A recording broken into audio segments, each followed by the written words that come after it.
Every day, over 5 million pounds of fresh produce moves through the Ontario Food Terminal. Sitting on 40 acres of land in Toronto's West End, this essential link supports grocers across Ontario.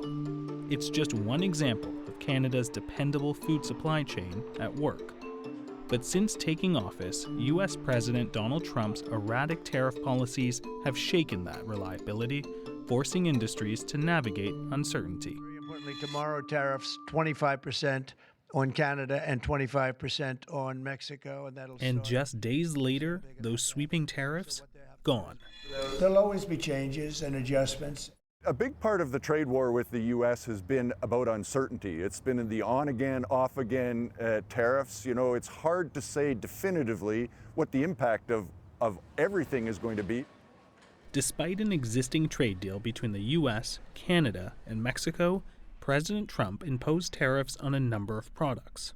Originally, the U.S. put substantial tariffs across the board on Canadian products.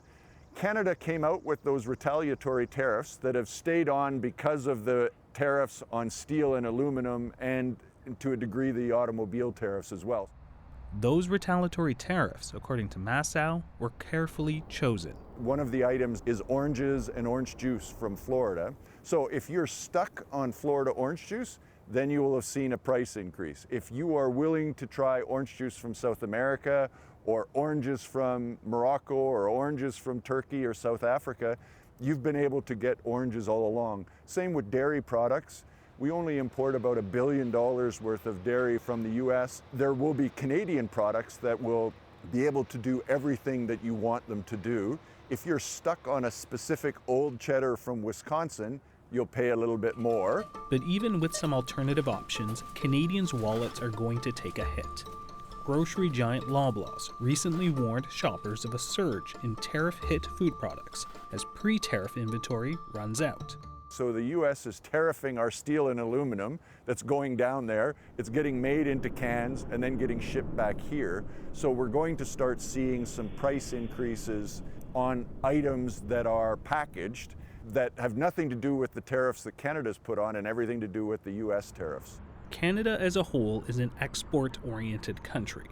In 2023, Canada exported over $99 billion in agriculture and food products, making it the world's 8th largest exporter in that category. 50% of the beef is exported. 60% of our pork is exported. We depend on international markets, and a big part of that international market is the U.S. The United States accounts for about 60% of all of our agro-food exports, and Ontario's growing greenhouse industry plays a key role in this export success. Essex County, known as the Sun Parlour of Canada, is home to vast greenhouse operations that drive Ontario's produce exports. With 80% of the province's greenhouse-grown vegetables and fruits produced here, location is everything. We can access 58% of the U.S. population within a day's drive, as far south as the most southern tip in Florida and the whole eastern seaboard. So Ontario growers currently produce over 505 million kilograms of produce. That's about 300 truckloads of produce leaving farms daily, with 200 of those trucks headed south of the border. Richard Lee is the executive director of the Ontario Greenhouse Vegetable Growers. He represents roughly 170 greenhouse farmers across the province.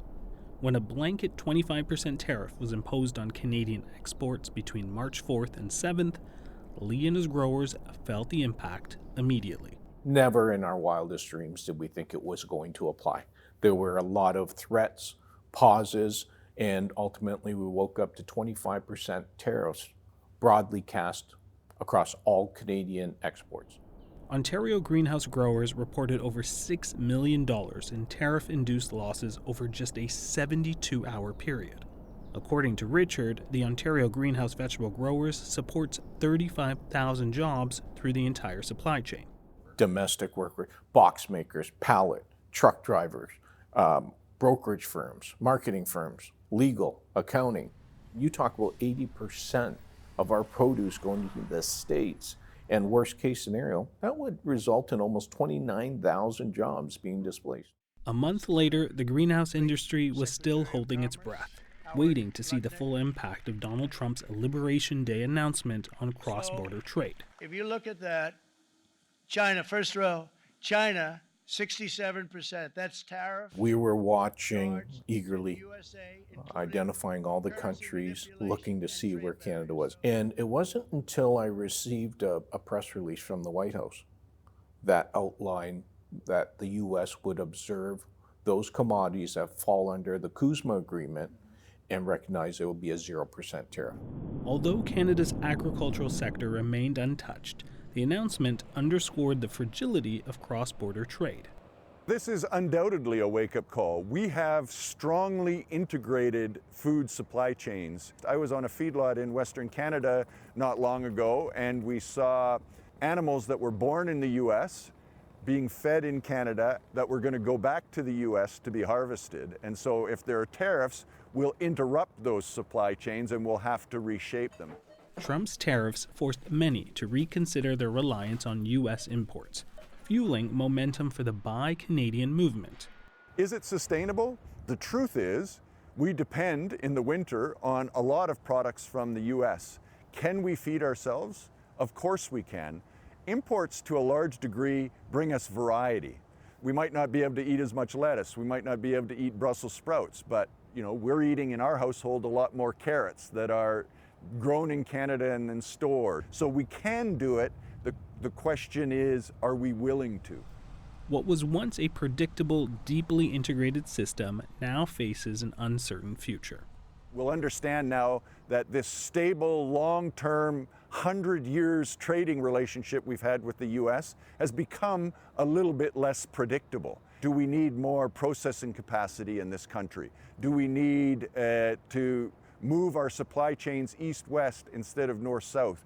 Do we need to explore other markets and find other outlets for our products? I would think the answer to all of that is yes. For Ontario's greenhouse growers, the stakes are just as high. With so much of the industry reliant on cross-border trade, Richard hopes leaders on both sides of the border can find a path forward. Retaliatory tariffs, a tariff war, no one's going to win. At the end of the day, what is the end result? Is it negotiations? Then let's get to the table. Let's focus on supporting and preserving the investments made in Canada, as opposed to weakening the relationship with our key trading partner.